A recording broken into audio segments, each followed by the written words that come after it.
This is Thomas Lyons for Raps on TV. Fortunate to be down at the Old Bailey to commemorate Mark Prince's OBE award. Fortunate to be joined by welterweight Bradley Skeete. Firstly, Brad, how's everything been? Yeah, good, thanks, mate. Yeah, all good. So what's in the sort of pipeline for 2019? I know that you've had a bit of time out of the ring since your last fight. Yeah. I know it wasn't the result you wanted. Yeah. Just talk to me a bit of kind of the process of getting back into the gym, sort of staying active for 2019, and what's your plans for this year to kind of, is it to kick on and stay active? Yeah, definitely. It's obviously I ended the years bad, coming off the loss obviously for the European title against Lyons, then had that good win, coming back and had a good win, and then in December I unfortunately had that loss, but it's just boxing. It's one of them, got caught, and then it's literally one of them, but yeah, I took some time off now. I'm still having some time off. Just now it's all about just enjoying living like a normal life. I've boxed all my life, so I'm just enjoying living a normal life, spending time with my family. I've got a little girl, and just be able to just do some normal things. So I'll be back. I'm not stopping. That's not going to be the end of me. I wouldn't go out on a loss like that. So just tick over now, and there's going to be options there for me. It's not like I've had a few defeats now, but listen, there's some great matchups for me at welterweight, and in the British scene, and as well, I'd love to go on and win that the European title. So, and then listen, I still believe I can go on and fight for a world title.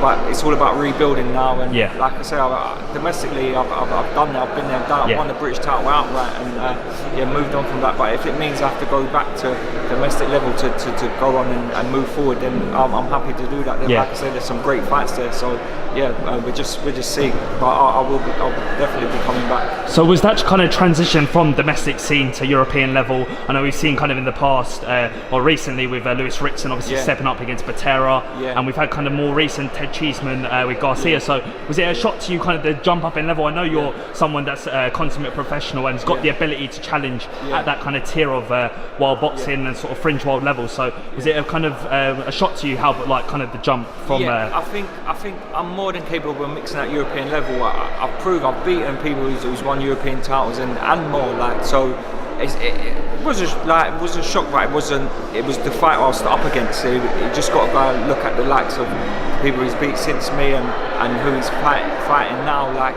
He's definitely world level, and he's a world class puncher, and his record speaks for itself. Before me, I didn't really give him the credit he deserved because he's not really boxed anyone, but he's a world class fighter, and I'm sure he'll go and win a world title. So I think anyone else in European level that at that time I would have beat, and I just know I can mix at European level and go on further. So it was just unfortunate at the time I just come up against a great fighter in Lyons. And before I kind of come on to the domestic scene and sort of the world mix, I know the 147-pound division now is thriving. Obviously on the weekend we saw Errol Spence dismantle Mikey Garcia, and we're obviously here for a very important event. Mark Prince collecting his OBE award today with the Majesty, and also sort of the work that he's been doing to fight the rising epidemic of knife crime in the capital. What's your whole sort of take on the whole kind of rising epidemic as a Londoner yourself, at the moment? It's terrible. Just about a month ago now, a young boy on the estate where I grew up was stabbed and killed.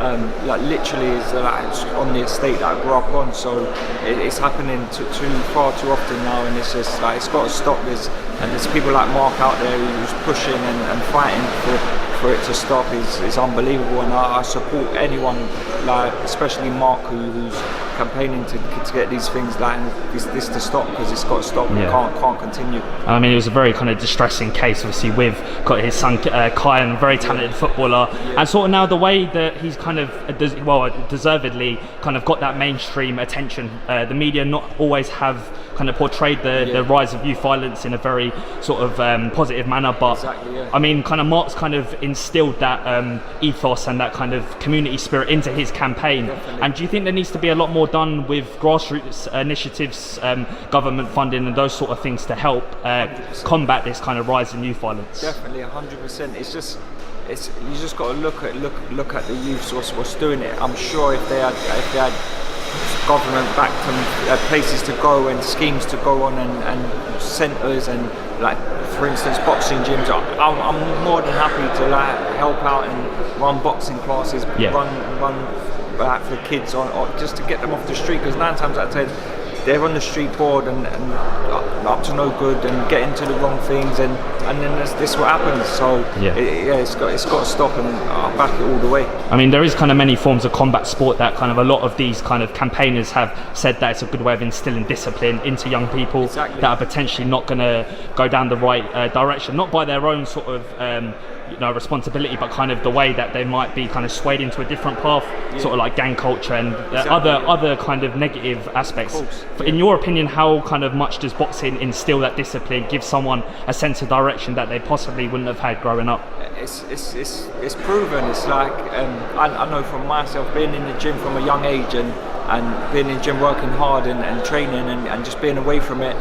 By the time I get home, I don't want to go out on the estate and be playing out and getting up to no good. I've not got time for that.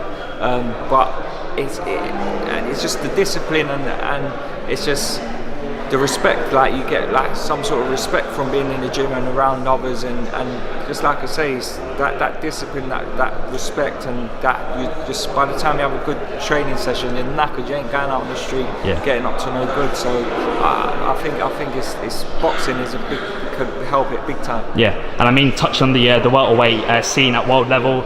Last weekend we saw Errol Spence defend his IBF title successfully. What was your take on the fight? I mean, a very one-sided dominant performance. Yeah, he was unreal, Errol Spence. I rate him highly. I think he's one of the best ones out there.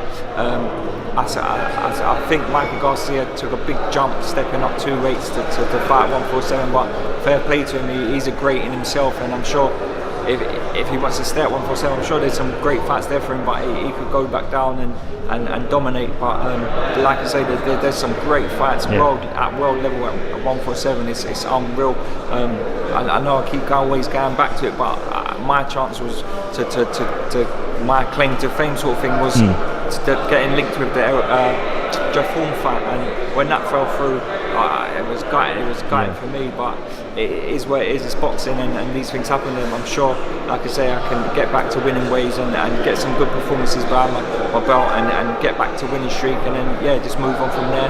And then hopefully can one day fight for that world title. Was there an element of frustration in that sort of scenario with Jeff Horn, obviously picking up the WBO title, kind of could say avoided you in many respects because of the way he kind of diverted, took the Manny Pacquiao fight, won the title, and then had that fight with Terence Crawford, and sort of you had pushed yourself into that position. I mean, well deserved, cleaned up the domestic scene, and sort of earned your position into getting a title shot. How kind of, when it fell through, how disappointing was it for you at the time? It was disappointing because it fell through because the team picked Gary Corcoran to fight, another British fighter who was well ahead of. So that was gutting, and it just seemed like everything from then.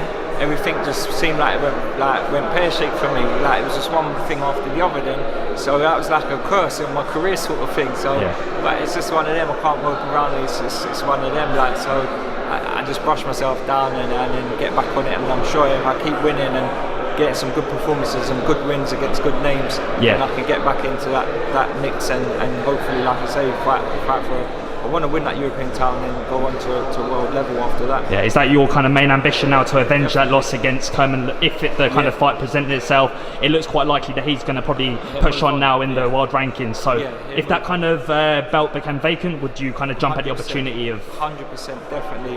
Like I say, I've mixed that British level. I've cleaned up British level. So if I can get back into European level and get that belt, I'm sure Laraja will move on and fight for world honours. So definitely if that becomes vacant, I know I can't just come back and expect that. I've had a loss, and so I've got to come back and get some good wins, but I'm more than happy to do that. Yeah, and just finally before I let you go, I know it's starting to fill in now here at the Old Bailey, but massive fight in the welterweight division, Terence Crawford, Amir Khan. We saw the press conference in London, sort of potentially first time that we saw Terence Crawford come over to the UK. I know he came to fight Ricky Burns. How do you see that fight playing out, Brad? It's a great fight. I think Crawford's he's on the up. He's just come up to 147, and he's a great fight. I pick him as one of the pound for pound best out there. Khan as well. Every time he fights, he's an exciting fighter.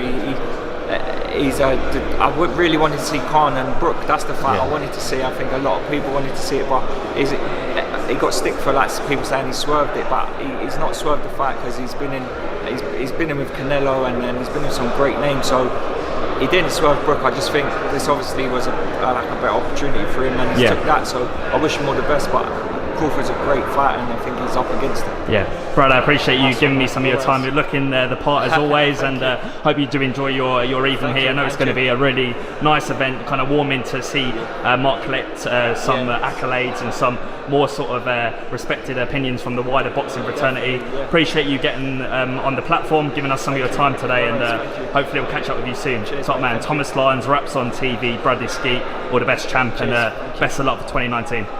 Top man.